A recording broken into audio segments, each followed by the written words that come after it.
ഒരു ഡിഗ്രി നേടാൻ മാത്രമാണോ നിങ്ങൾ കോളേജ് തിരഞ്ഞെടുക്കുന്നത്? അതോ നിങ്ങളുടെ സ്വപ്നങ്ങൾക്ക് ചിറകുകൾ നൽകുന്ന ഒരു ക്യാമ്പസിനെയാണോ അന്വേഷിക്കുന്നത്? ഇതാ നിങ്ങൾക്കൊരു ജെൻ-സി ക്യാമ്പസ്. അതാണ് നാക് NBA അംഗീകാരത്തോടെ 23 വർഷമായി royal college of engineering and technology. Artificial intelligence and data science, computer science with cyber security, electronics and communication, mechanical, civil engineering കോഴ്സുകളിലേക്കും BCA artificial intelligence, BCA cyber security, BBA aviations, BBA logistics എന്നീ കോഴ്സുകളിലേക്കും admission ആരംഭിച്ചിരിക്കുന്നു. Merit അലോട്ട്മെന്റിന് ആദ്യ ഓപ്ഷനായി royal college select ചെയ്യൂ. College code RCE, Akkikavu, Perumpilavu. അഡ്മിഷനായി ഇന്ന് തന്നെ ബന്ധപ്പെടൂ. വാഴക്കോട് പ്ലാഴി സംസ്ഥാന പാതയിൽ ആംബുലൻസിന് കുറുകെ പുള്ളിമാൻ ചാടി അപകടം. തിങ്കളാഴ്ച പുലർച്ചെ ആറ്റൂരിൽ വെച്ചാണ് അപകടമുണ്ടായത്.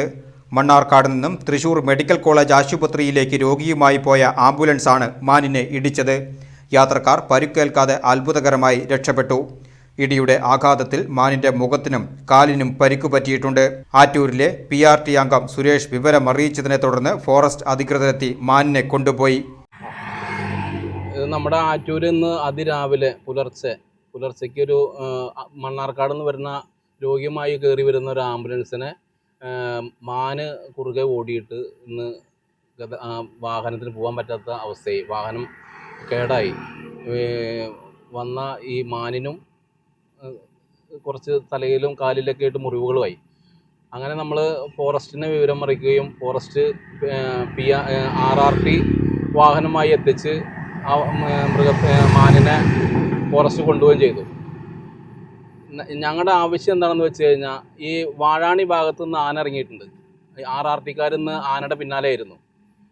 അത് കഴിഞ്ഞ വഴിക്കാണ് നമ്മൾ ഇതും കൂടി റിപ്പോർട്ട് ചെയ്യണത്. ആ റിപ്പോർട്ട് ചെയ്യുന്ന സമയത്ത് അവർ വാഴാണി കൂടെ വരുന്ന സമയത്ത് രണ്ട് ഗേറ്റ് ഉണ്ട്, റെയിൽവേ ഗേറ്റ് ഉണ്ട്. അത് അടഞ്ഞു കിടക്കുകയാണെങ്കിൽ അവർക്ക് വരാൻ ബുദ്ധിമുട്ടാവുകയും ഈ മൃഗം അവൻ്റെ ജീവൻ നഷ്ടപ്പെടുകയും ചിലപ്പോൾ ചെയ്യാൻ സാധ്യതയുണ്ട്.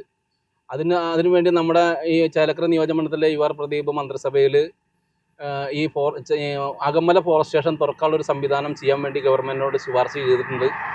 അത് തുറന്നു കിട്ടുകയും അവിടേക്ക് ഒരു RRT ആളുകളെ ഒരു സെക്ഷൻ തീരുമാനിക്കുകയും ചെയ്തു കഴിഞ്ഞാൽ ഈ ഭാഗത്ത് ഇപ്പോൾ വനത്തിൽ മൃഗങ്ങൾ കൂടുകയും ആനയായാലും മാനായാലും ഇങ്ങനെ വരുന്ന ബുദ്ധിമുട്ടുകളെ തരണം ചെയ്യാൻ RRTക്ക് ഒരു പരിധിവരെ കഴിയും.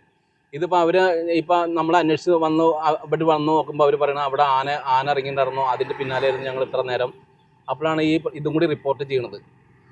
അപ്പം നമുക്ക് എത്രയും പെട്ടെന്ന് തന്നെ ഈ അകമലയിലുള്ള ഫോറസ്റ്റ് സ്റ്റേഷൻ തുറന്നിട്ട് അവിടേക്ക് ഒരു RRT ഗ്രൂപ്പിനെ തീരുമാനിക്കുകയാണെങ്കിൽ ജനങ്ങൾക്കൊരു സഹായമായി. കാരണം ആന വരുമ്പോഴും ഇതേ അവസ്ഥ തന്നെയാണ്. ആന വരുമ്പോഴും നമ്മൾ ഗേറ്റിൽ പെട്ട് കഴിഞ്ഞാൽ വരാൻ ബുദ്ധിമുട്ടാവും. നമുക്ക് ഈ ജനങ്ങൾക്ക് അതിനുള്ള സംവിധാനങ്ങൾ, ആനേനെ കയറ്റിവിടുള്ള സംവിധാനങ്ങളില്ല. അവർ വന്നാലാണ് ഇവരേനെ പടക്കം പൊട്ടിച്ചും സൗണ്ടുകൾ ഉണ്ടാക്കിയിട്ട് ആനേനെ കയറ്റി വിടുന്നത്. അപ്പോൾ അത് ഒന്ന് വളരെ വേഗത്തിലാക്കി തരണമാണ് നമുക്ക് ഈ ഗവൺമെൻറ്റിനോട് ആവശ്യപ്പെടാനുള്ളത്. പിന്നീട് എൻ്റെ കയ്യിൽ ഞാൻ രാവിലെ പുലർച്ചെ ചായ കുടിക്കാൻ ഇറങ്ങിയപ്പോഴാണ് ഇത് ആളുകൾ പറയും മാനിനെ വണ്ടി ഇടിച്ച് നമ്മളവിടെ ഓടിയെത്തുകയും ചെയ്യുന്നത്. അതേമാതിരി നമ്മുടെ കയ്യിൽ ടോർച്ചുകളോ കാര്യങ്ങളൊന്നുമില്ല. അപ്പോൾ അതിന് വേണ്ട സഹായങ്ങളെല്ലാവരും ചെയ്ത്, ടോർച്ചിനല്ല ഈ കാര്യങ്ങൾക്ക് എല്ലാവരും ഒരു ഒത്തൊരുമയോട് കൂടി നിന്ന് നമുക്ക് അകമലയിൽ ഒരു ഫോറസ്റ്റ് സ്റ്റേഷൻ തുറക്കാനുള്ള സംവിധാനം ഒന്ന് ഗവൺമെൻറ് ജനങ്ങൾക്ക് ചെയ്തു കൊടുത്താൽ വളരെ ഉപകാരമായി. ആംബുലൻസിന്റെ മുൻവശത്തിനും കേടുപാടുകൾ സംഭവിച്ചു.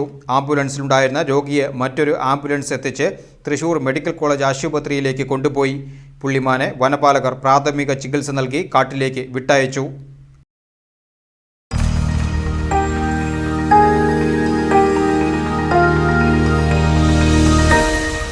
You are watching VCV News.